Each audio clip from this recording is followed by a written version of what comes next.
Hey guys, how you doing today? Today's video, I wanted to kind of talk a little bit about three slabs I have with three different investment philosophies I've got, and talk a little bit about how it's going. The first one I want to start with today is this off-season purchase I bought of Carter Hart, Young Guns Gem Mint 10, PSA 10.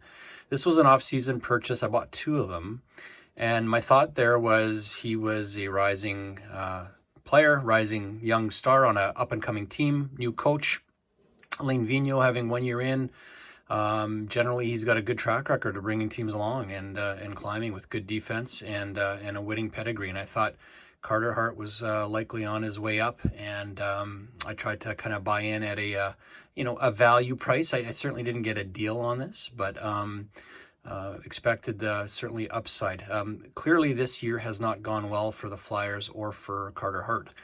In fact, as of today, I think there's some talk around coming up to the deadline that the Flyers might be looking for an additional goaltending help as they try to get their way into the playoffs. So, by the looks of it this way, at this point in time, I think on this card, my strategy, I was sold my one already, and I was able to kind of get out at my net cost, and I'm still hanging on to this one here.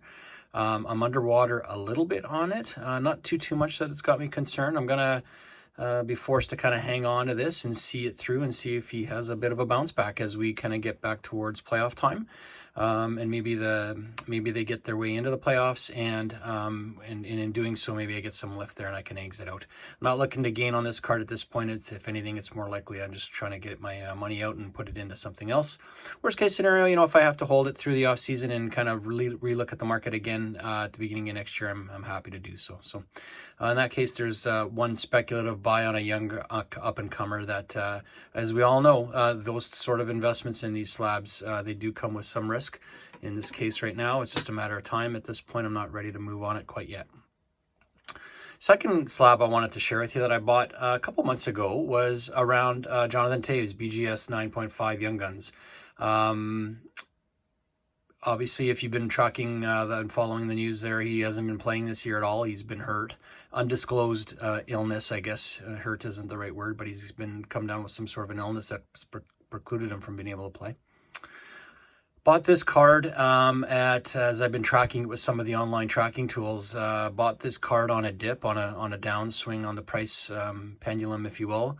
His prices went down. He just wasn't in the spotlight, wasn't playing, and a little bit of attention being shifted in other parts of the market. So I found a good price point that I wanted to jump in and buy this. I think this is more for me, more of a medium to longer term hold investment. 3-time Stanley Cup winner, Conn Smythe winner, Selke Trophy winner, World Championship Gold Trophy, Gold Cup winner, and World Junior winner. This guy's got a pedigree second to none, and will see himself in the Hall of Fame, I'm sure, at some point in the future. A little bit of the spotlight kind of gone off onto Patrick Kane these days, seeing that he's having another strong year and playing still, and Toews not. So again, he's kind of lurking in the shadows a little bit from an investment standpoint. But this one is more of an investment I plan to hold, and I'll reassess as he gets closer to his Hall of Fame nomination time. But certainly an iconic hockey star will come from his era, the let's call it the mid 2010s era, and I'm pretty optimistic this card has a lot of upside still yet, as his legacy will only get cemented as the future goes on. And then finally, my last card that I wanted to share with you today was a speculative buy, short-term and long-term. Austin Matthews, I picked up a Young Guns PSA 9. And this one was one of my better uses of kind of tracking through data tools to kind of see where his card has ebbed and flowed. And it had, peaked well above $1,000 for the US for this card. And I bought it on a recent downswing just around the time when he kind of was out for a little bit, his production was waned a little bit with his wrist injury. And for some reason, his market kind of dipped about 10-15% for this card. I jumped in at that price point, and purely a speculative short-term play from the up-and-coming playoffs. Clearly, the Leafs appear to be, one of 2 or 3 teams in that Canadian division that if they were able to sneak through the Canadian division and get to the Final Four, I would imagine that this card will be on a sharp incline, and then who knows where they go from there. Worst case scenario, if they do get bounced out first round or second round and maybe don't get quite the buzz as you might think, I'm happy to keep this card going back into next year. Matthews is well on his way for a Rocket Richard Trophy. He's going to be a strong contender for that this year anyways, and clearly he's got a lot of upside yet still in his short-term future. So, here's 3 cards that I just thought I'd share with you guys today. 3 slabs, 3 different priorities.